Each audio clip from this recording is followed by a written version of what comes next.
যারা ফ্যাসিবাদ পুনর্বাসনের চিন্তা করবেন, হাসিনার যে পরিণতি প্রজন্ম করেছে, আপনাদের পরিণতি তার চেয়ে ভয়াবহ করবে এই প্রজন্ম।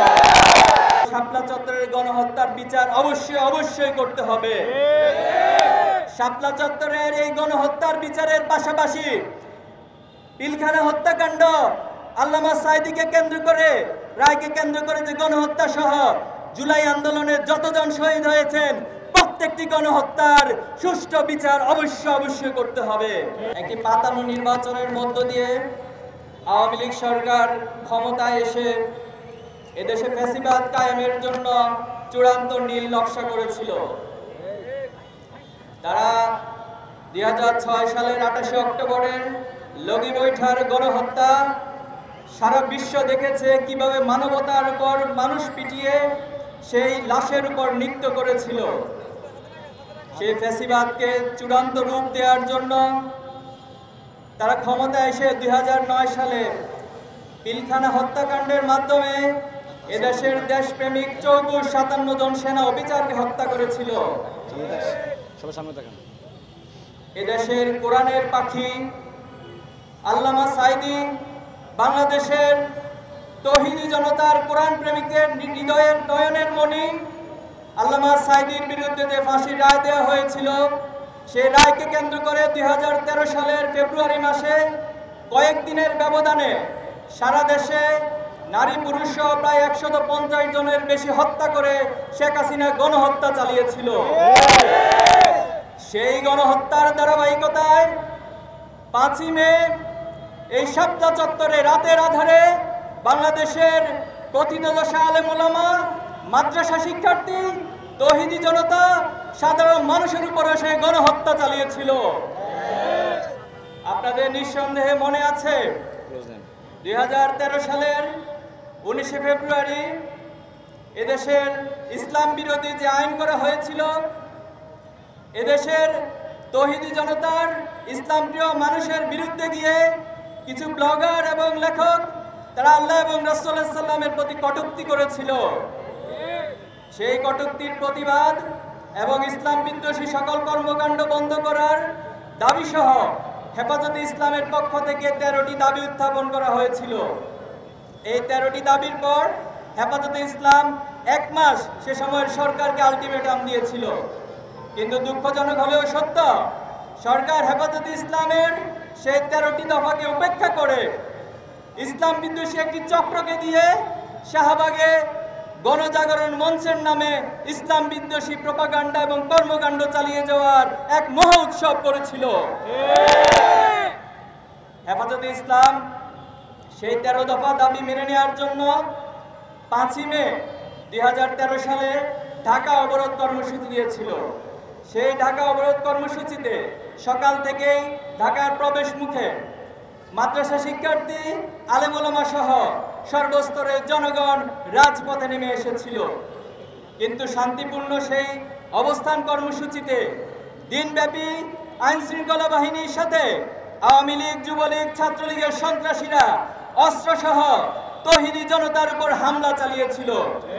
আপনাদের নিঃসন্দেহে মনে আছে সেই দিন এই বাইতুল মোকাররমের আশপাশে, দৈনিক বাংলা সহ এই আশপাশের প্রতিটি দোকানপাটে তারা লুটতরাজ করে অগ্নিসংযোগ করেছিল। সেই অগ্নিসংযোগ করে হলুদ মিডিয়ার মাধ্যমে তারা সে দায় হেফাজতে ইসলাম এবং তৌহিদি জনতার উপর চাপানোর চেষ্টা করেছিল। সেদিন সারাদিন ব্যাপী সেই হত্যাযজ্ঞ এবং হামলার মধ্য দিয়ে প্রায় 18 জন তৌহিদি জনতা, ইসলাম প্রিয় আলেম ওলামাকে তারা শহীদ করে দিয়েছিল। সেদিন সন্ধ্যাবেলায় এই শাপলা চত্বরে আমরা ছিলাম। এই শাপলা চত্বর সাধারণ জনতার দাবি উঠেছিল যে 18 জনকে শহীদ করা হয়েছে, এই শাহাদাতের উপরে এই সরকারের সাথে আর কোনো আপোষ চলতে পারে না। তখন তারা 13 দফা দাবি মেনে না নেওয়া পর্যন্ত এই শাপলা চত্বরে অবস্থান করার সিদ্ধান্ত নিয়েছিল। কিন্তু দুঃখজনক হলেও সত্য, রাতের গভীরে যখন ক্লান্ত পরিশ্রান্ত হয়ে আলেম ওলামারা এখানে বিশ্রাম নিয়েছিলেন, এই পিচডালা রাজপথে তারা ঘুমন্ত অবস্থায় ছিলেন। অনেকে হয়তো সে সময় নামাজ এবং আল্লাহর জিকিরে মশগুল ছিলেন। কিন্তু রাত যখন 2:30 বাজে যৌথ বাহিনী এবং আওয়ামী গুন্ডারা একাট্ট হয়ে এই আলেম ওলামাদের উপর, ঘুমন্ত সর্বমানুষ সাধারণের উপর যে নারকীয় হত্যাযজ্ঞ চালিয়েছিল, সেদিন আপনাদের নিঃসন্দেহে মনে আছে, মুহুর্মুহু সাউন্ড গ্রেনেড, টিয়ার শেল এবং গুলি করে এই রাজপথকে রক্তে রঞ্জিত করা হয়েছিল। সেদিন দিক বিদিক ছুটে গিয়ে প্রায় কয়েক হাজার মানুষ সেখানে শহীদ হয়েছিল। যদিও এটা এখনো তদন্তের মাধ্যমে, সুষ্ঠু তদন্তের মাধ্যমে সঠিক সংখ্যা নিরূপণ করা যায়নি। অধিকারের রিপোর্ট অনুযায়ী 61 জনের শাহাদাতের কথা বলা হয়েছে। বিভিন্ন গণমাধ্যম এবং আন্তর্জাতিক সংস্থার মাধ্যমে প্রায় 200 জনের বেশি শহীদ হওয়ার ঘটনা উল্লেখ করা হয়েছে। আমরা বলতে চাই, এই শাহাদাতের পথ মাড়ি দিয়ে আজকে 2025 সালের যে জায়গায় এসে আমরা দাঁড়িয়েছি, আমরা বলতে চাই এই শাপলা চত্বরের গণহত্যার বিচার অবশ্যই করতে হবে। শাপলা চত্বরের এই গণহত্যার বিচারের পাশাপাশি পিলখানা হত্যাকাণ্ড, আল্লামা সাঈদীকে কেন্দ্র করে, রায়কে কেন্দ্র করে যে গণহত্যা সহ জুলাই আন্দোলনে যতজন শহীদ হয়েছেন, প্রত্যেকটি গণহত্যার সুষ্ঠু বিচার অবশ্যই করতে হবে। আমরা দাবি করতে চাই, সুষ্ঠু তদন্তের মাধ্যমে শহীদদের সঠিক সংখ্যা, সঠিক তালিকা প্রকাশ করা হোক।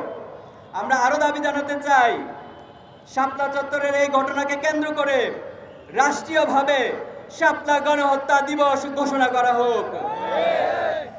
সংগ্রামী উপস্থিতি, বাংলাদেশের আলেম ওলামাদেরকে ইসলাম বিদ্বেষী একটি শ্রেণী সবসময় মূলধারার বাহিরে হিসেবে তারা বয়ানে দাঁড় করানোর চেষ্টা করে। এই জাতিসত্তার ইতিহাস যদি আপনারা পড়ে থাকেন, এই ভূখণ্ডের জাতিসত্তার ইতিহাস প্রমাণ করে এই ভূখণ্ডে ইসলাম প্রিয় আলেম ওলামাদের অবদান অনেক বেশি এবং তাদেরকে মূল ভূখণ্ড থেকে, মূল ধারা থেকে বাহির করে এই জাতিসত্তার ইতিহাস লেখা কোনোদিন সম্ভব নয়। সংগ্রামী উপস্থিতি, 2024 সালের জুলাই আগস্টের যে আন্দোলন, এই আন্দোলনের পর আমরা একটি ফ্যাসিস্ট মুক্ত বাংলাদেশ গড়ার স্বপ্ন দেখেছি। আপনারা এখনো যদি শহীদ পরিবারের কাছে খোঁজ নেন, দুঃখজনক হলেও সত্য, আজকে 9টি মাস অতিবাহিত হচ্ছে, কিন্তু শহীদ পরিবারের কান্না এখনো থামে নেই। আমাদের আহত ভাইয়েরা এখনো পর্যন্ত অনেকেই হসপিটালে আহত অবস্থায় কাতরাচ্ছেন। শহীদ পরিবারগুলো এখনো বিচারহীনতার মধ্য দিয়ে যাচ্ছে, তারা এখনো বিচার দাবি করছে। দুঃখজনক হলেও সত্য, অনেক আসামি যারা গণহত্যার সাথে সম্পৃক্ত ছিল, তারা আমাদের শহীদ পরিবারদেরকে বিভিন্ন হুমকি দামকি দেওয়ার চেষ্টা করে মামলা প্রত্যাহারের জন্য তারা হুমকি দিচ্ছে। সংগ্রামী উপস্থিতি, আজকে যারা সরকারে বসে আছেন, যারা প্রশাসনে আছেন, আপনারা অবশ্যই এই গণহত্যার সুষ্ঠু বিচার আপনাদেরকে করতে হবে। আপনারা মনে রাখবেন, আপনারা সাধারণ কোনো প্রক্রিয়া ক্ষমতায় বসেননি, আপনারা কোনো আইনি প্রক্রিয়া মেনটেন করে ক্ষমতায় বসেননি। তাই গণহত্যার বিচারের জন্য আমাদেরকে কোনো আইনি প্রক্রিয়া, কোনো হাইকোর্ট দেখানোর রাজনীতি করবেন না। আপনারা অতি দ্রুত এই গণহত্যার কার্যকর এবং দৃশ্যমান বিচার ব্যবস্থা আপনাদেরকে করতে হবে। আপনাদের মধ্যে অনেকের নাম আমাদের কাছে এসেছে, অনেক তথ্য উপাত্ত আমাদের কাছে এসেছে। আপনারা ফ্যাসিবাদকে পুনরায় এই বাংলাদেশে পুনর্বাসনের জন্য চেষ্টা চালিয়ে যাচ্ছেন। আমরা কারো নাম উল্লেখ না করে হুঁশিয়ারি করতে চাই, যারা ফ্যাসিবাদ পুনর্বাসনের চিন্তা করবেন, হাসিনার যে পরিণতি প্রজন্ম করেছে, আপনাদের পরিণতি তার চেয়ে ভয়াবহ করবে এই প্রজন্ম। সংগ্রামী উপস্থিতি, আমরা একটি নতুন বিপ্লবের স্বপ্ন দেখছি। আমরা আপনাদেরকে আহ্বান জানাতে চাই, আমরা একটি চূড়ান্ত বিপ্লব এই বাংলাদেশে অদূর ভবিষ্যতে সংগঠিত করব ইনশাআল্লাহ। একটি চূড়ান্ত বিপ্লবের ইশতিহার ঘোষণার জন্য, প্রস্তুতি নেওয়ার জন্য ছাত্র সমাজ সহ দেশবাসীকে প্রস্তুতি নেওয়ার উদাত্ত আহ্বান জানাচ্ছি।